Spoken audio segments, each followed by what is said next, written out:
Novak Djokovic has to possibly play two of the best players in the sport currently if he has to get his hands on a 25th Grand Slam title, which will put him into eternity.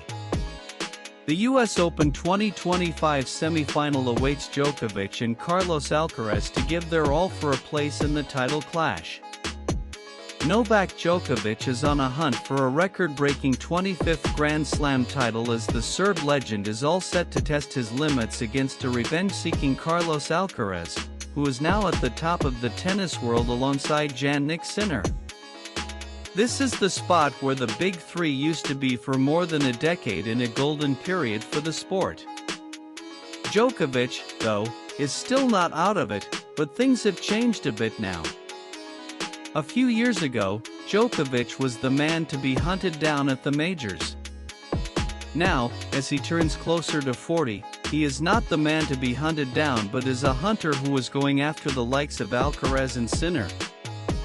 The Serb is still having it in him to beat the two modern emerging stars, but it will need him to put his absolute everything over the next few days, if he has to get his hands on the 25th title, an uncharted territory for anyone in the sport.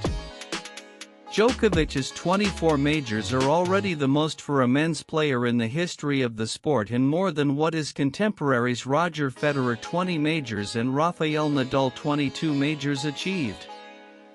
No men or women other than Djokovic have won 24 majors in the Open era. However, the legendary Margaret Court has 24 Grand Slams combined in the Amateur era and Open era. While Djokovic has ticked all the boxes in his career, a 25th Grand Slam will pit him in uncharted territory. However, Djokovic will have his litmus tests upon him as he has to beat potentially the two best players in the sport currently to win that title. His first one is against Alcaraz, whom he leads 53 in head-to-head clashes. Two rivals of intergenerational that defy logic. 16 years is the age gap between the 38-year-old Djokovic and the 22-year-old Alcaraz.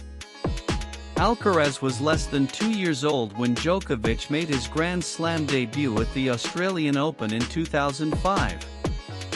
The Spaniard was not even 6 when the Serb won his first major at Melbourne in 2008.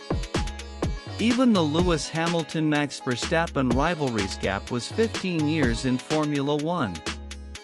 Careers don't run this long as the age gaps between these two are. While he will meet Alcaraz in the semi-final, he is likely to face Sinner in the final. The Italian meets Canada's Felix Auger-Aliassime in his last four. Two litmus tests, two biggest opponents for him currently, and he will have to go through them to be the winner in New York, the place where he won his last Grand Slam 2 years ago. Since then, Alcaraz and Sinner have shared all 7 Grand Slams. Many expect Sinner and Alcaraz to cross paths for the third straight time at Grand Slams, but Djokovic looks to spoil their hopes. Everybody is probably expecting and anticipating the final between the two of them, Djokovic said. I'm going to try to, mess up the plans of most of the people. Djokovic knows he can do it too. He has the upper hand of 53 over Alcaraz. He has beaten him in the previous 2 meetings at the Australian Open quarter-final and the Olympics gold medal clash. Djokovic is undefeated against the Spaniard on hard courts with 3 wins out of 3 clashes. But Alcaraz wants revenge, having lost to him at Melbourne in their latest meeting. Novak, we all know Novak's game. It doesn't matter that he has been out of the tour since Wimbledon. He's playing great matches here. I know he's hungry. I know his ambition for more, so let's see, said Alcaraz. I know I played a lot of times against him. I really want revenge. That's obvious. It seems that this clash has much more emotion to it. Djokovic has 2 biggest tests upon him. Alcaraz has revenge on his mind. Djokovic vs Alcaraz US Open semi-final, it can't get bigger.